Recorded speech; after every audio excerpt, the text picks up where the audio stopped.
This dude wasn't acting, he was the real deal. Lee Ermy, Hollywood's scariest drill instructor. I can't believe this whole time I've been covering famous Marines and I still have yet to talk about Lee Ermy, so let's get into it. Ronald Lee Ermy, born March 24th, 1944, a native of Emporia, Kansas.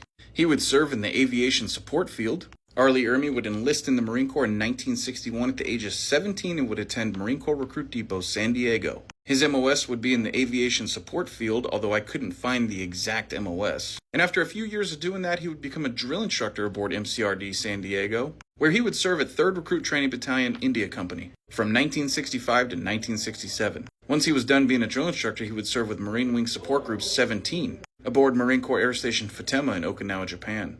In 1968, he would be deployed to South Vietnam for 14 months, and upon completion of that deployment would return to Okinawa, Japan, where shortly after he was promoted to the rank of Staff Sergeant. In 1972, he was medically retired due to several injuries he received while he was in the Marine Corps, and on May 17, 2002, he received an honorary promotion to the rank of Gunnery Sergeant by then Commandant James L. Jones. Once he was medically retired, Lee Ermy would attend the University of Manila, and while there, he was cast in his first role in The Boys of Company C, playing a Marine drill instructor.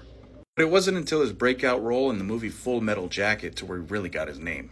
I am Gunnery Sergeant Hartman, your senior drill instructor. I'm willing to bet a paycheck that there's not a Marine on the planet who hasn't seen that movie. The funny thing is, the original role for that part was supposed to go to Tim Corselli. However, the director, Stanley Kubrick, went with Lee Ermy instead because Lee Ermy could actually be a drill instructor, citing that this type of behavior couldn't be taught to a professional actor. And instead, Tim got this role.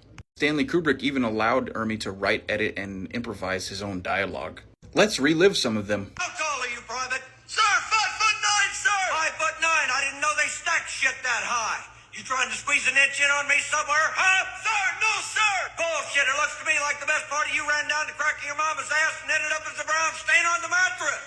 I think you've been cheated. Later on, Lee Ermy would go on to host a little show called Mail Call on the History Channel, one of my personal favorites. Lee Ermy was a great ambassador for the Marine Corps, who I had the pleasure of meeting in January of 2006 while I was attending Corporal's Course in Camp Hansen, Okinawa, Japan.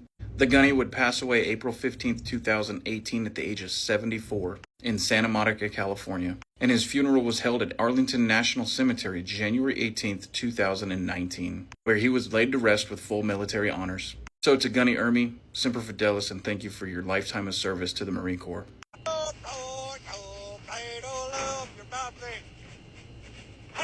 Up here